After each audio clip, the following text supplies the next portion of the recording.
Olá, nós estamos iniciando pela TV Câmara e também TV Birigui mais um programa Câmara História. Esses programas que estamos apresentando foram gravados no ano passado durante as comemorações do centenário de Araçatuba. Hoje nós vamos conhecer um pouco mais sobre o grande ciclo da pecuária em Araçatuba. Quem nos conta essa história de pioneiros é o pecuarista Alfredo Neves Filho, presidente do CIRAM, o Sindicato Rural da Alta Noroeste. Vamos então à entrevista. Vamos falar um pouquinho do senhor, né, seu Alfredo? O senhor veio para cá ainda jovem, para Araçatuba. Eu vim para Araçatuba ainda jovem, por volta de 1942. E depois viemos para conhecer a região, que já era muito comentado o progresso da região da Alta Noroeste. E daqui nós fomos para Andradina, quando Moura Andrade, que era conhecido como o rei do gado já na ocasião, ele estava formando as fazendas em Andradina para plantar capim, para poder crescer a pecuária. E nós fomos, eu e meu pai, eu morava em Monte Azul Paulista, juntamente com meu pai, e nós éramos já trabalhador na roça. Nós sempre trabalhamos na roça. E de 42 nós ficamos até 45 em Andradina. Foi na época que o Moura Andrade já conseguiu formar uma grande parte das áreas de terras dele desmatada para a pastagem. Aí começou a influência da pecuária em Andradina e depois em Araçatuba. Então eu fiquei de 42 a 45 em Andradina e depois eu voltei novamente para minha terra. Mas sempre querendo continuar os estudos. Mas como meu pai tinha pouca condição financeira, e eu fui estudar num colégio agrícola que era do estado na ocasião, e eu fiz esse curso de técnico agrícola na Escola Agrícola de Jaboticabal.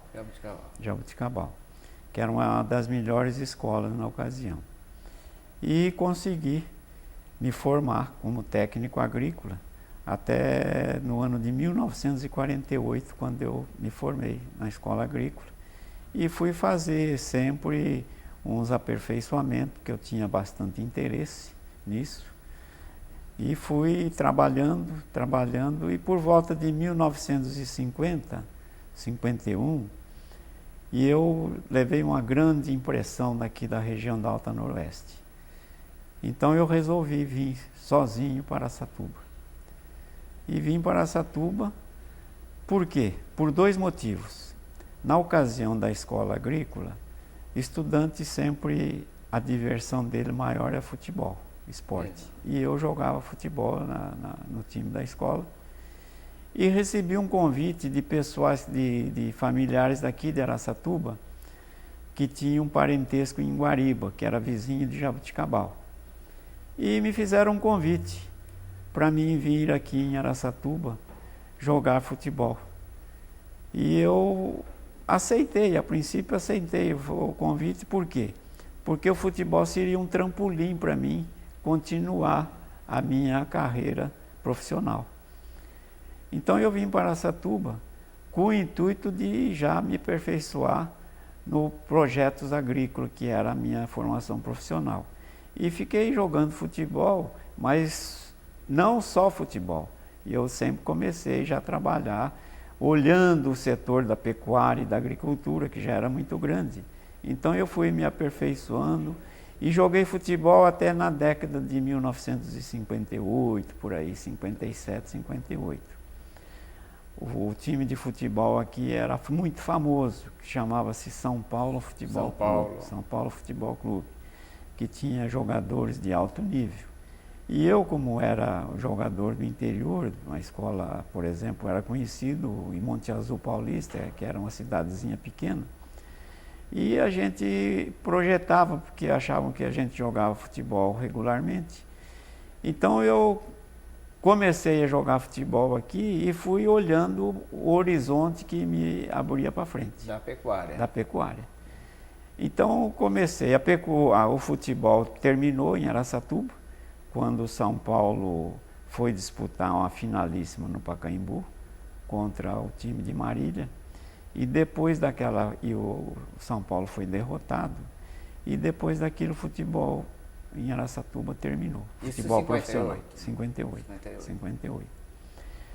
E foi bom para mim, porque aí eu me dediquei só na minha profissão. Na pecuária. Na pecuária. Agora, Sr. Alfredo, a gente sabe que o auge, quer dizer, a cidade realmente começou a mudar, a ser conhecida na questão da pecuária na década de 50, né? Logicamente tem um pouco para trás aí que o senhor estava dizendo, né? Com certeza. Como é que começou a pecuária aqui na nossa região? A pecuária começou justamente porque quando o Moura Andrade veio para a região da Alta Noroeste, os então pecuaristas de Minas e Goiás enxergaram no Moura Andrade, que já conheciam de nome. Então se falava, se o Moura Andrade veio para a região de Araçatuba, é porque ele enxergou o futuro da região, que era própria para a criação de gado. Então começou a chegar aqui o pessoal de Goiás, de Minas, nessa década de 42, 45, 50. Eu conheço vários pecuaristas que antecederam a minha vinda aqui e os que chegaram depois de mim, e que começaram a formar fazendas também na região de Araçatuba. Basicamente famílias mineiras e goianas. Esta é a pleia de pecuaristas mineiros e goianos que chegaram aqui em Araçatuba, foi muito grande. E Araçatuba já era um polo de região muito grande na ocasião. Mas era o algodão, na verdade, era agricultura que era forte. Era agricultura. Mas como já se sabia que você fazia agricultura, o plantio principalmente de algodão e amendoim, que era justamente para preparar as terras para você plantar o capim para poder entrar na pecuária. Isso era fundamental. Primeiro você tinha que fazer a agricultura, preparar as terras para depois você plantar o capim e formar a pecuária. Isso daí foi o princípio forte da pecuária, do crescimento da pecuária na região da Alta Noroeste. Quer dizer, a terra era boa, isso era certo, né, Sr. Alfredo? E parece que aqui deu muito certo um capim que era encontrado por aí. Na ocasião, o capim da hora era o colonial. Colonial. Porque o goiano e o mineiro, eles tinham já um gabarito muito grande na pecuária. Então, na região de Minas e Goiás, tinha o jaraguá, o capim jaraguá. E quando eles chegaram aqui, com as experiências que eles adquiriram lá, e viram aqui, nas margens das rodovias, esse capim colonial, que antigamente se conhecia como capim sempre verde. Então começaram a plantar o colonial, porque na época não existia semente de capim. O plantio, a reprodução era só por mudas. Quer dizer, tinha que arrancar da beira da estrada e levar para dentro do pasto. Exatamente. Então, já na época, já existia a implantação de algumas rodovias. Então, nas margens da rodovia já existia esse capim. E eu fui um deles, que quando comecei na década de 58, quando comecei a trabalhar já com a pecuária, eu saía com o carreta de trator ou com um caminhãozinho 3/4, arrumávamos uns peão aí, nós íamos arrancar muda de colonião, então, colhia o algodão e já plantava o capim colonião no meio das ruas de colonião para formar. Dentro de 90 dias, o capim, em maio, junho, por exemplo, então o capim já estava crescido, entende? Quando a gente falava que era palhada. Então você aproveitava essa palhada, que tinha muita comida, para soltar o gado. Então era para ajudar a esparramar a semente do capim. Daí que as invernadas se formavam. Iam crescendo, né? Agora, logicamente, se a gente for relacionar aqui as famílias, nós vamos esquecer muita gente que vieram de Minas, que vieram de Goiás, famílias assim que a gente sabe que são importantes aqui na pecuária. Mas alguns nomes que ficaram talvez mais famosos, por exemplo, a família Maia, né, que teve o famoso Tião Maia, um pouco também, depois nós podemos falar do Prata Cunha, a questão do gado Nelore, né? Eu queria que o senhor falasse um pouco a respeito do Tião Maia, ou da família, né? Com certeza. Veja bem, quando começou a divulgação de Araçatuba como a capital da Alta Noroeste, já se falava que era a região própria para engordar boi. E como já havia chegado muitos mineiros e goianos aqui, Um dos primeiros mineiros que chegaram aqui foi a família Maia, que era o Sebastião Ferreira Maia, que era conhecido como Tião Maia, o senhor Juquinha Pereira Maia, Ferreira Maia e o Garão Maia. Eram os 3 irmãos que vieram lá de Minas, vieram para cá. E o Tião Maia, ele já tinha comprado umas áreas de terra aqui pelo lado hoje da Araraquarense, aí em Santo Antônio do Aracanguá, por aí assim. Ele tinha uma fazenda grande ali, de pecuária. E ele já trazia o gado que vinha de Minas, as boiadas. Naquele tempo, o boi viajava de a pé. Então, aquelas boiadas vinham de Minas em Goiás e levavam aí por volta de 40, 45, até 50 dias para chegar aqui em Araçatuba, porque era muito difícil os caminhos na época, né? Então, o Tião Maia começou a colonizar, foi um dos pioneiros em Araçatuba, foi a família do Tião Maia, o Tião, do seu Juquinha e do seu Garão Maia. Foi quando, inteligente como era o Tião Maia, um homem que tinha uma experiência muito grande de pecuária, e já crescer com ele, enxergou o crescimento da pecuária em Araçatuba, ele vislumbrou de construir um frigorífico. E juntamente com outros pecuaristas, então se fizeram uma associação, fizeram por cotas e construiu esse frigorífico Temaia. E era uma loucura, quando se falaram que esse frigorífico ia bater 1.500 cabeças de boi dia, já se perguntava, mas onde é que vai arrumar 1.500 boi por dia para bater num frigorífico grande como esse? Que a pecuária ainda não estava no auge dela. Mas o Tião Maia tinha uma visão comercial muito grande, ele acreditava na pecuária, acreditou na região, e com a chegada de outros pecuaristas, e construiu esse frigorífico, que foi um dos maiores frigoríficos que teve, então, na década de 50 até 60, 65 por aí assim. Frigorífico Temaia. Temaia, isso.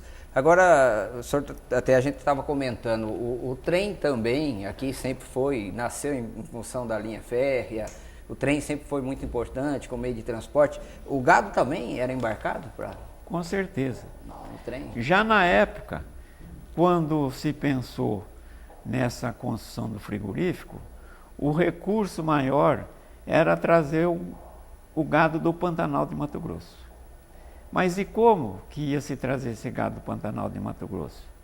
As estradas boiadeiras eram poucas. Tinha a transposição do Rio Paraná, que já era difícil na ocasião.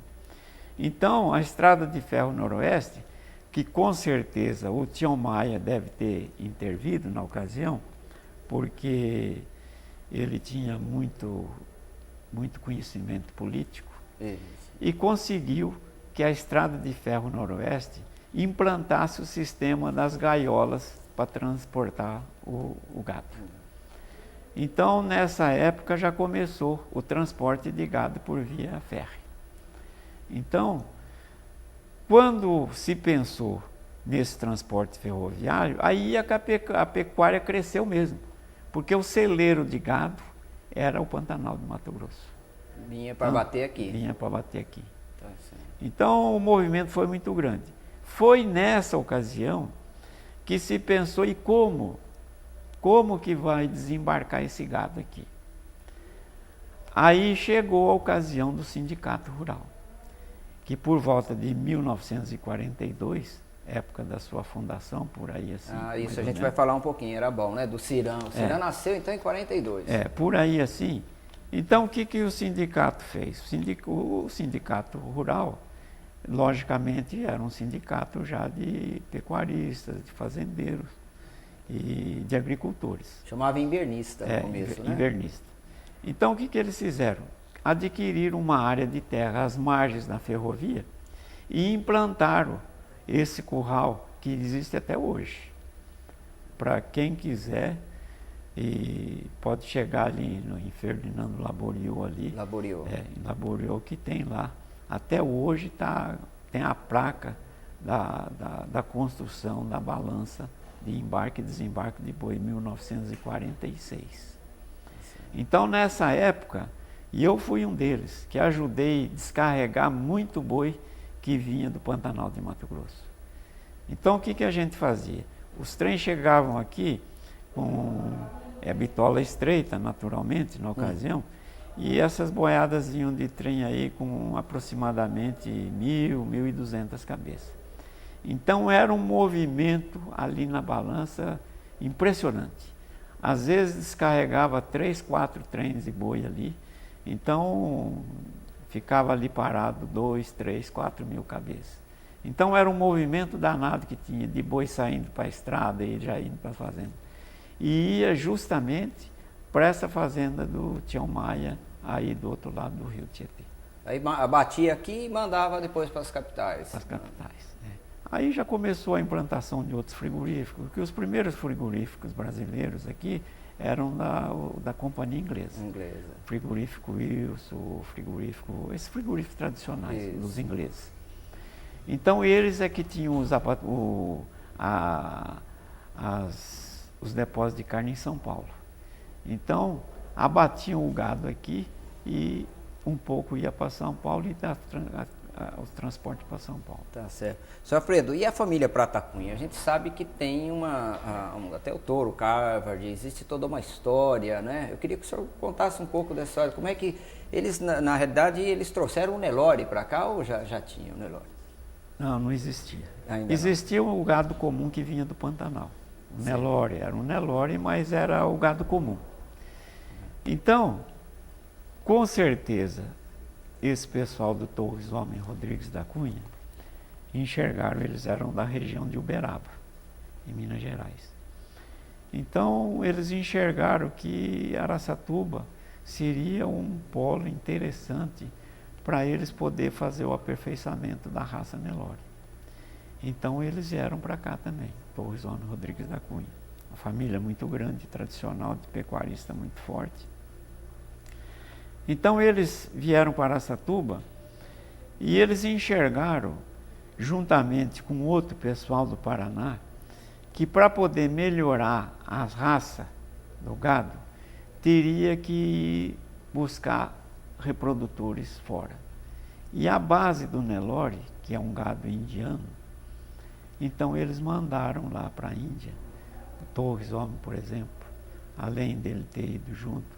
Aqui em Araçatuba teve uma pessoa muito importante, que tinha um conhecimento grande já na ocasião, na parte genética, que era o senhor José da Silva, que o pessoal conhecia ele como Dico. Seu Dico. Isso. Seu Dico. Então, o seu Torres mandou o Dico para a Índia. Ele ficou lá por cerca de 2 anos, para ir vendo a qualidade, a genética do gado indiano, para trazer aqui para o Brasil, para poder fazer já a mixigenação da raça Nelore. Então o Dico conseguiu lá da Índia, além dos outros vários reprodutores que ele trouxe um boi que ficou famoso na história da pecuária, que era o boi Carvard. Era uma sumidade. Esse touro Carvard, ele chegou aqui no Brasil, por exemplo, e mudou o perfil da genética do gado Nelore. E o sucesso foi tão grande que depois de muitos anos, de 15, 20 anos, aí já começou a aperfeiçoar a genética, começou a vir a produção de sêmen, entende? Começou a aperfeiçoar, já existia os institutos de zootecnia, essas faculdades de zootecnia de Piracicaba, de Itapetininga, de Pirassununga. Então esse pessoal começou a enxergar que para poder melhorar essa parte genética, tinha que vir muitos touros. E como a dificuldade então era muito grande, então começaram a colher o sêmen desses touros e distribuir e vender o sêmen aí. Foi onde o Torres Homem ficou famoso, com outros pecuaristas da ocasião também, na implantação hoje, né? Da genética até hoje. Araçatuba é conhecida como um polo realmente, né, da genética bovina. Da genética bovina. Araçatuba hoje, além dela ser conhecida ainda como a capital do boi gordo, ela hoje é uma capital da genética muito grande também. Ela se equipara hoje com Uberaba, que existe uma planta genética lá muito grande. Muito forte, né? Grande. E as exposições, seu Alfredo? Vamos falar um pouco das exposições. Hoje também é uma outra marca da cidade, a exposição, o grande evento da cidade, né, de muitos anos para cá. Foi também da década de 40 que começa a exposição. Araçatuba, com o crescimento da pecuária de corte, os pecuaristas formaram o Sindicato Rural da Alta Noroeste, que primeiramente o Sindicato Rural da Alta Noroeste chamava Associação Rural da Alta Noroeste. E ela permaneceu por vários anos. E depois, com o crescimento dessa associação, aí por volta de 1952, já passou a ser Sindicato Rural da Alta Noroeste, com a sigla do CIRAM mais conhecida. Isso. Então, conseguiu arregimentar um grande número de pecuaristas e foi crescendo. Então, como Araçatuba começou a ficar famosa, aí começaram a fazer a implantação das exposições. E teve uma pessoa que também era já do grupo dos frigoríficos, ele tomava conta de um frigorífico muito grande, era o Donald Strang. Ele chegou aqui em Araçatuba por volta de 54, 55. E ele já engordava boi aqui na região de Valparaíso, por aí, junto com o grupo do Lunardelli. E ele enxergou isso daí e falou, bom, Araçatuba futuramente, por isso que a gente tem que acreditar nos mais antigos, a experiência. A gente que é mais jovem tem que acreditar nos mais antigos, que enxergavam a experiência do futuro. E o Donald Strang, então, começou a pensar numa exposição de gado, aqui em Araçatuba. E juntamente com esses grupos mineiros, os Afonso, os Bernardes e muitos outros aí. Então, fizeram uma exposição de boi gordo, que na ocasião não era exposição de gado, era exposição de boi gordo, para mostrar que a região da Alta Noroeste era fundamental para produzir o boi gordo. E aí Araçatuba começou a crescer. Existem fatos aí da década de 55, 58, existem fatos reais, que se comenta que quando se falaram que Araçatuba, só as boiadas em Araçatuba eram as boiadas diferenciadas, foi quando Araçatuba então começou a ser conhecida como a capital do boi gordo. E essas exposições eram lá no recinto mesmo? Sempre foram lá? Sempre lá no recinto. Foi lá no recinto. Se tentou por volta de 1968, por aí assim, como o CIRAM já tinha essa área ali na balança, onde era carga e descarga de boi, se pensou em fazer um recinto de exposições ali. Mas, como onde é hoje o atual recinto de exposições, conseguiu-se uma doação de uma área de terra ali, que ali era a fazenda do grupo da Dona Ida e do Clibas de Almeida Prado. Então conseguiram uma doação de uma área ali para fazer esse recinto de exposição. Ficou para o governo do estado, né? E acabou o governo do estado ficou tomando conta daquela área ali. Tá certo. E hoje se transformou num recinto de exposição que hoje talvez seja um dos melhores do país. O senhor me falou na outra vez, numa outra entrevista que a gente fez, até búfalo, né? Teve uma época que Araçatuba também ficou conhecida a criação do... Hoje já não é mais. Hoje não é mais. Mas com certeza, isso foi na década de 79. Até às vezes eu não gosto de falar isso, porque o pessoal pensa que eu sou muito velho. Mas na década de 79, o búfalo tinha uma fama muito grande. Já na Índia mesmo, o próprio Dico do Torres conseguiu trazer junto com o Nelore, trouxe uns búfalos também, uns búfalos indianos, da raça Jafarabad. Então, vamos fazer uma exposição de búfalo em Araçatuba. Então juntou-se um grupo de pecuaristas e conseguimos. Já existia vários criadores de búfalo aqui, inclusive a nossa família, começamos a criar búfalo e falamos, vamos fazer uma exposição de búfalo. Mas era uma temeridade. Como que nós vamos fazer uma exposição de búfalo? O búfalo não é domesticado. Era uma raça que a gente sabia que ela não tinha muita facilidade de domesticar. Mas o pessoal, a minerada, por exemplo, os goianos acreditaram também, sabe? Então vamos fazer uma exposição de búfalo. Já existia outros criadores no estado e foi uma aventura. Eu posso dizer isso que eu participei e eu, sinceramente, eu falei, eu vou com muita cautela, falei para o pessoal. O meu companheiro, por exemplo, era o Thales Fagundes, que hoje ainda está aí, o Joaquim,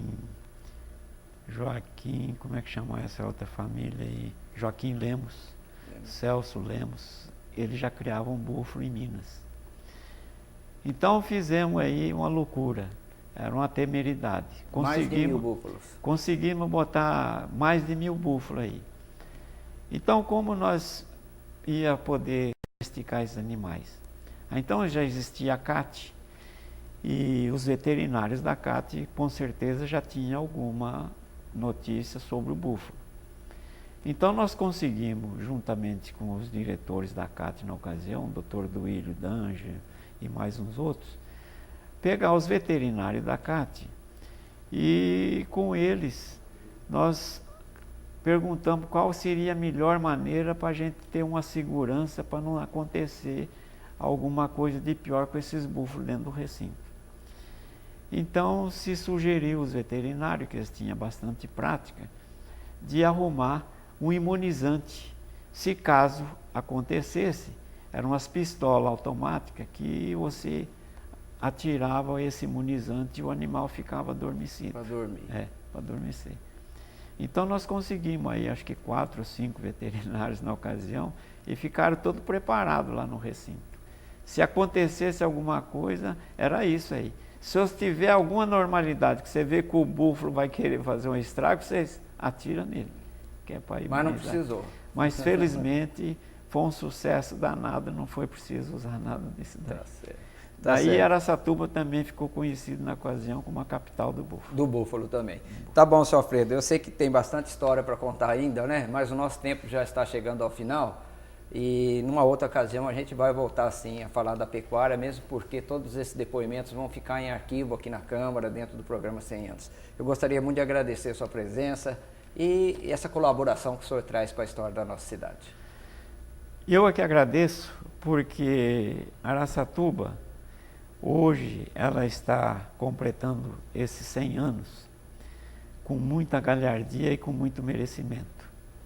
E Araçatuba não é só conhecida hoje como a capital do boi gordo. Araçatuba vem se projetando até na década de 80 para cá como um setor sucroalcooleiro muito grande. Então o trabalho que vocês estão fazendo é um trabalho que vai ficar marcado na história de Araçatuba, com a pujança de Araçatuba, que com certeza os que virão para frente vão acreditar que teve gente que acreditou no desenvolvimento da região da Alta Noroeste. E nós terminamos aqui mais uma edição do programa Câmara História. Hoje nós conhecemos um pouco mais da história da pecuária em Araçatuba. Na próxima terça-feira, o nosso entrevistado aqui no estúdio será o professor Henrique Pedroso Mazei, que vai nos contar a história do seu tio, o Monsenhor Vitor Ribeiro Mazei. Não perca! Obrigado por sua audiência e até lá!